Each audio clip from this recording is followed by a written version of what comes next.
Happy Thanksgiving, everyone. Epic Luca here with your Yokoi Kids Game of the Month game review for November 2024. And what have they chosen for us this time around?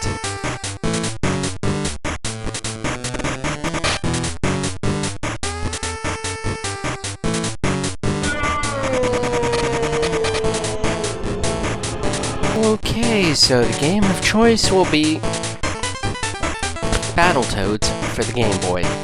Oh joy! Now, you may not be aware of my history with this franchise, in particular the original game for the Nintendo Entertainment System. I started playing Battletoads back in 92, 93, and over the course of 20 years, I struggled with the infamous Turbo Tunnel until finally conquering it. And then spent another 2 years after that trying to survive the rest, so suffice to say, I became very familiar with this game. Never actually played Battletoads for the Game Boy prior, though, and the only one I was familiar with was Ragnarok's World, which is only a port of the original NES game. However, this is not that game, and released a year after the original, this version is a whole new adventure with some familiar elements. So let's take a look and see how things hold up. Okay, things start off promising enough. The music on the title screen, just a more pixelated version of the NES counterpart. The in-between level cutscene showing pictures of the Dark Queen, Professor T-Bird, and whoever the boss is for the current level. Like with the NES version, this one starts out with a simple side-scrolling level, but wait just a minute, the pigs jump? Yes, the enemies behave a little differently this time around, and when you take out this first one, he leaves behind a weapon for you in the form of his axe, which you think would be helpful, but really it's more of a hindrance, as I found later, as it just slows down your attack speed. Now, what in the world are these little gremlin things? Ow! I mean, they punch you in the face? These big bruising creatures with large fangs just punch you in the fucking face? Pretty much what this level consists of, and the occasional rat in a small ship that shoots lasers. And what the hell is that? Some asshole with a giant club busting his arm through the wall like he's the fucking Kool-Aid Man? And if you get smacked by his club, you lose about half your health. It took me a lot of time watching and studying, but I found the pattern of his swings. It takes 2 single swings, followed by a series of 3 swings, and there is a brief pause and opening attack after the second one.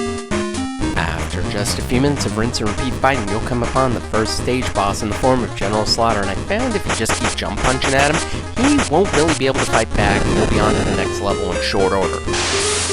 Wait, hold on now. You mean they're throwing something as infamous as the turbo jets in this early?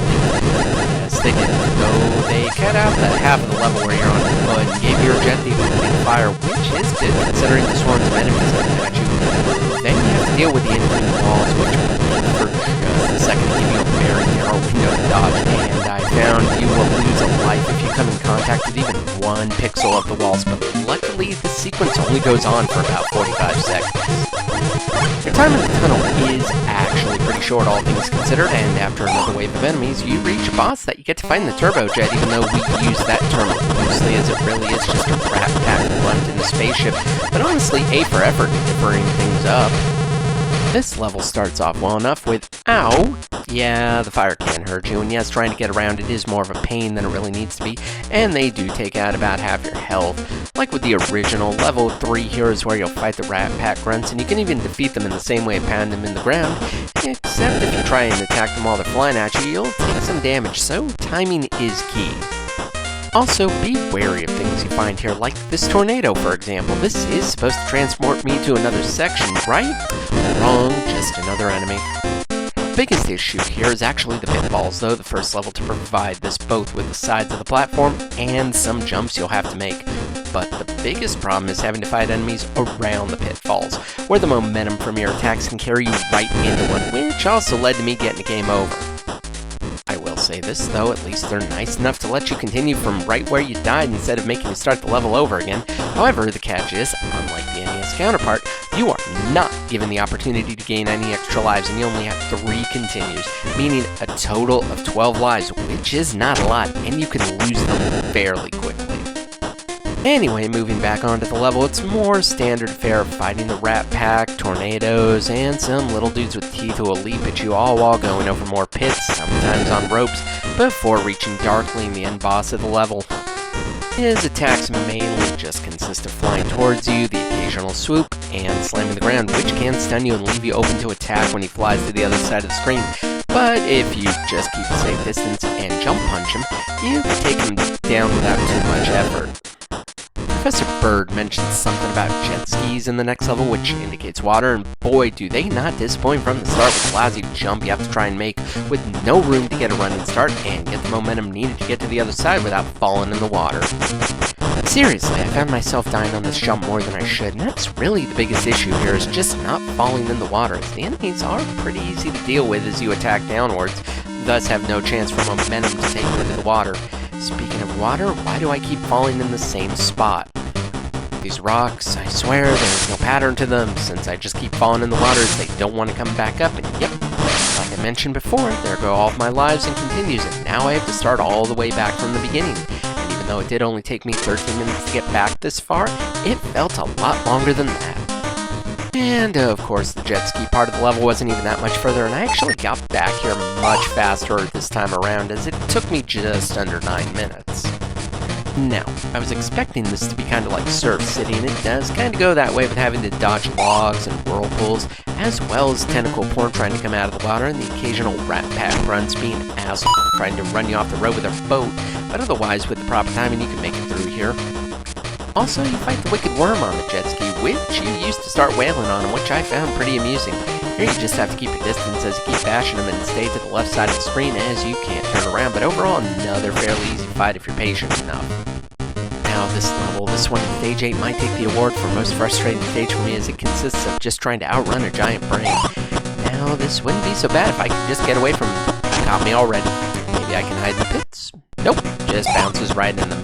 Nope, got me again. Still can't get anywhere, and my dumbass ran into him before the race even began.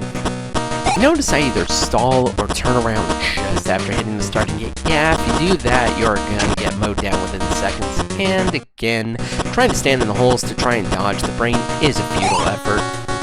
I finally made some progress when I started jumping forward instead of running, but of course as soon as I got to the first drop and turn, I got taken out. But progress had been made as I'd finally started getting deeper into the level, but kept learning even the slightest mistake would get me run down, and that while going down was the easy part, trying to jump to higher platforms was trickier, as the smash into the brain would throw off the timing for your jumps.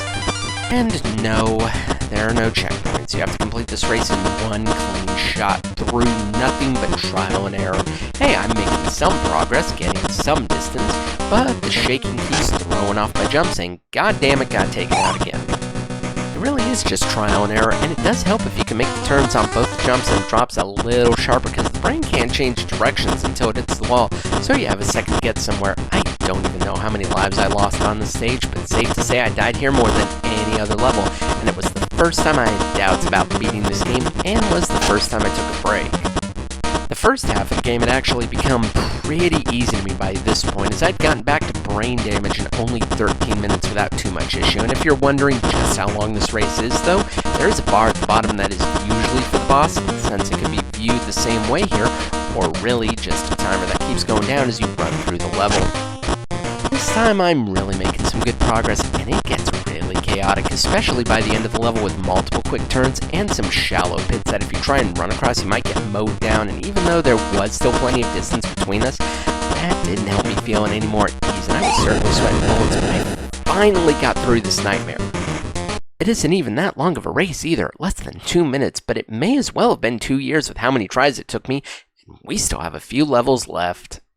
They actually send you into the Wookiee hole pretty late in the game, and throw a lot at you too, with the usual birds and occasional rat pack runs floating from balloons. I discovered later you can kick downwards, which actually makes it a lot easier to take them out, but no wrecking ball attack, sadly enough. There are, however, plenty of Venus toe traps and some weird blob creatures that shoot back and forth, and I found that along with the spike, these can kill you in one hit, so best be careful when dealing with it. Things start to take a turn when Big Flag comes crashing into the stage, and his attack just consists of trying to flatten you, and he can take your lives fairly quickly, just like he did to me here. It left me with dread knowing I'd have to do the brain race again, but by this point I had mastered that level and actually beat the brain without losing any lives. Even back at Big Flag, I found a working strategy of some quick jump punches and either dodging back or underneath them, but you have to commit to a choice, and quickly. This worked though, and I actually took him down without taking a single hit. Stage 7 has kind of cool pseudo 3D effect with the platforms the axes are on and how you have to navigate around them, but boy, they are a pain in the ass to navigate, and I never really did find the timing to do so, so really it was just a matter of rushing through as best I can, but that really is the bulk of the level, dodging the spinning axes being the biggest problem.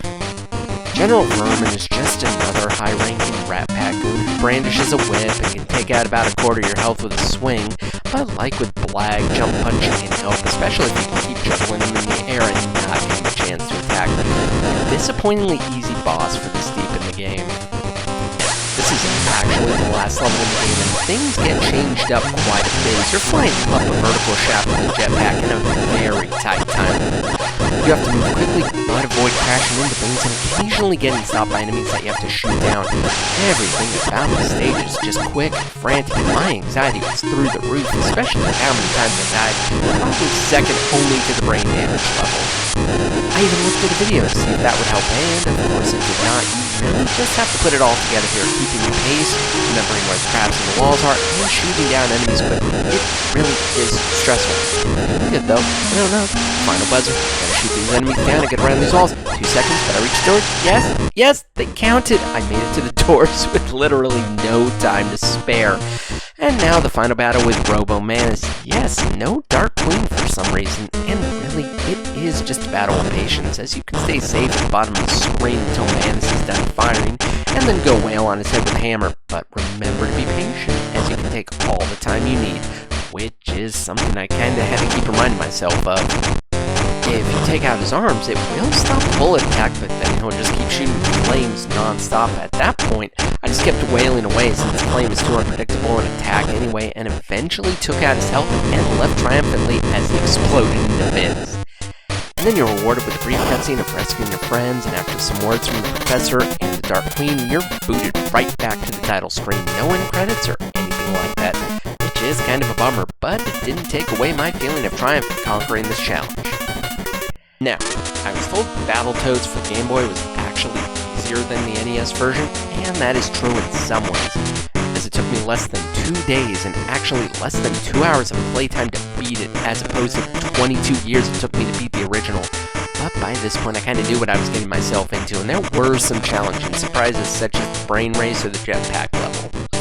I did find myself pleasantly surprised that this wasn't just a watered-down version of the original game either, as that would come in the form of Ragnarok's world, but rather its own thing with some similar elements and introducing new things not found prior, and even with fewer levels, you got plenty of variety to keep you entertained, and it didn't feel like a short game either, as the challenge kept setting me back, especially when you take away the ability to earn extra lives, unlike the original game, which you could rack them up quite liberally. And even with my anxiety levels on the rise, my hands shaking and sweating profusely, I found myself enjoying this game as I do with all the Battletoads games, and even though I don't want a pulse-pounding challenge like this all the time, I do certainly welcome them given the chance. Anyway, that has been my review of Battletoads on the Game Boy, arguably one of the hardest games I've beaten for the platform, but one of the most rewarding as well, and if you find yourself wanting a good challenge, or just a fan of Battletoads in general, then it is certainly worth it to you to pick this one up. And if you enjoyed my review, then make sure you give this video a thumbs up, subscribe to the channel, go check out all my other past Game of the Month game reviews, as well as the Oakwood Kids Club, which provides a new Game Boy game to check out every single month. And of course, as always, thanks for watching.